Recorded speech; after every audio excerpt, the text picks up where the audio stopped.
Welcome back to the channel. So there is a couple things I just want to list. So the spark plugs we're going to be changing. So I'm have the car finally lifted up on all four jack stands. What I've been wanting to do for a while now is change the 3/8 fittings that I have on all the bags to 1/4 inch. And I'll explain in a little bit. Some people use it specifically on the Challengers and Chargers because they're a lot more of a heavy set vehicle as opposed to the Mustangs and Lexus full size sedans. Those are a lot of them run like 1/4 inch airline. So what I decided to do is swap out the fittings and actually do 1/4 inch airline to the car now. Something that I should have done a long time ago, but yeah, I started to do the process to the front bags alone, as you see here. So kind of the same thing that Airlift does with their bags is, they have that actual threaded line that comes from the bag alone from the fitting as you screw it on. As opposed to mine, what I had is just a fitting directly into the bag up here. So I'm changing that, keeping it the same style as the way they have it here. So now I swapped it to an actual 1/4 inch airline, and I will no longer have the 3/8. So that's the process of what I'm going to be doing. Also, we're going to be installing the NGK's spark plugs. Yes, it's 16, 16, 32. Wait, no, not 16. Yeah, 16 spark plugs I'm going to be installing into the Challenger. Takes 2 per valve, or 2 per piston, sorry. And yeah, it's a lot. So these weren't cheap. I've had these for the longest time already. I would say over a year. And now the car's at the point where I'm at, what, 72,000 miles. They're not supposed to be changed till, I believe, like 100 or 120,000 miles, if I can be correct. I'll look at the manual. But what I wanted to do now is just swap it out and just keep these running, as new as possible. And yeah, that's pretty much what I want to do now. I'm also gonna be working on the rear, swapping out the hard lines from 3/8 to 1/4 inch airline as well. And I bought new fittings to kind of just interchange everything. I have new hard lines. These are all the new fittings that I'm using for the hard lines as well for 1/4 inch. Yeah, 1/4 inch to 1/4 inch. And then, so this is exactly what I put on the front bag. Wheels all off, as you see. Wheels off. And I am going to be doing that to the rear as well. So a lot's going on in the trunk as well. I'll be, like I said, changing everything inside there. All the red hard lines are going to be changed. And then another thing, I've been wanting to take out the racing seats. Take out the racing seats, put back the stocks, and kind of purchase seat covers that are kind of designed to specifically something that I want to do, and just put the bulky seat back into the car itself. I don't care for the size of it no more. I don't care for the sporty bucket seats anymore. That's kind of the route that I want to go back to, and just seeing a lot of different companies that are creating, the new seat covers for specifically the Chargers and Challengers themselves. I've seen a lot of Camaros and Mustangs. They have these seat covers.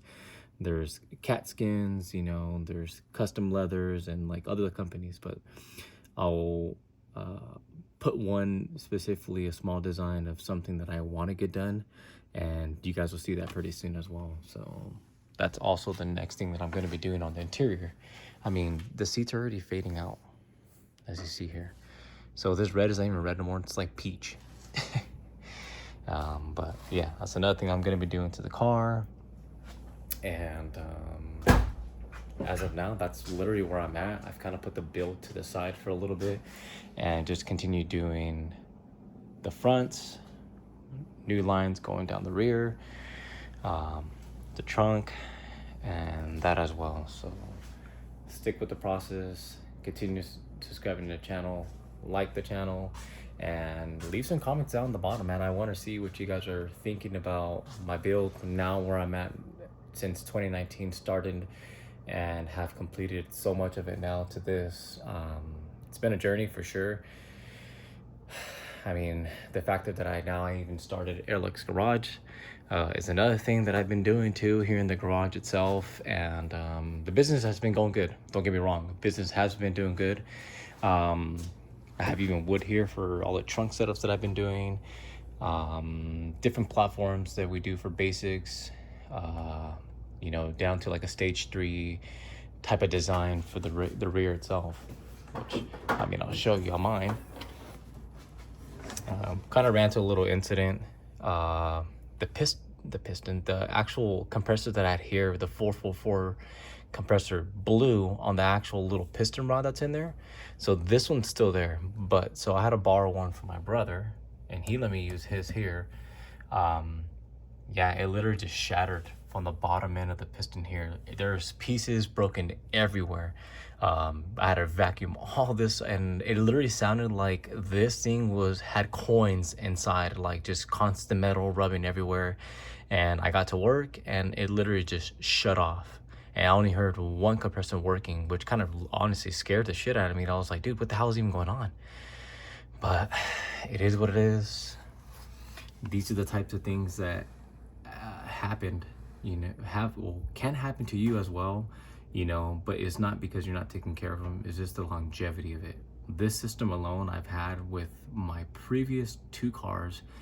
I had it on my SI, on my 2013 Honda Civic, and I had it bagged on that car for 2.5 years. And then when I got the Challenger in 2019 till now, 2025. So this system alone has been running for the past 7.5 years, which is quite a long time. Obviously I kept up with the maintenance, so that kind of explains the longevity of it. And that's usually what happens if you keep up with the maintenance, take care of the fittings, take care of the compressors, take care of the tanks. Everything will go right. You know, bags still to this day have not leaked once. So these are the same bags that I had installed into the Challenger since I hit 4,000 miles onto the springs and installed air ride to the car, and I'm at 72,000. So that's a lot of mileage. Air ride is reliable. Why do you think semis use it? Because it's reliable.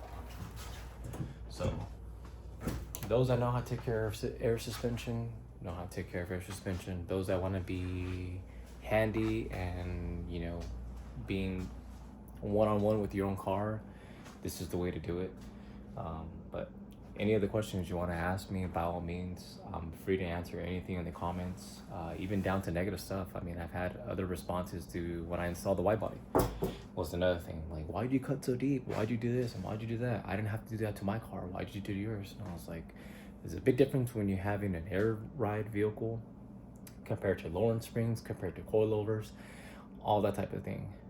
At the same time, depending on the size of wheels, tires, because another factor, you know, you get offsets. But that's all in a different video that I can explain to you guys. But for now, continue to stay to the channel, and I'll be continuing to post more videos as now we're beginning this whole new year of 2025. We're in February already, but there's more stuff, more shows, more jobs to get done, updates to the car, changes, themes gonna change, all that type of stuff. There's a lot. 2025 is a whole new year, new chapter to start with. Who knows? Maybe this will be gone. I don't know.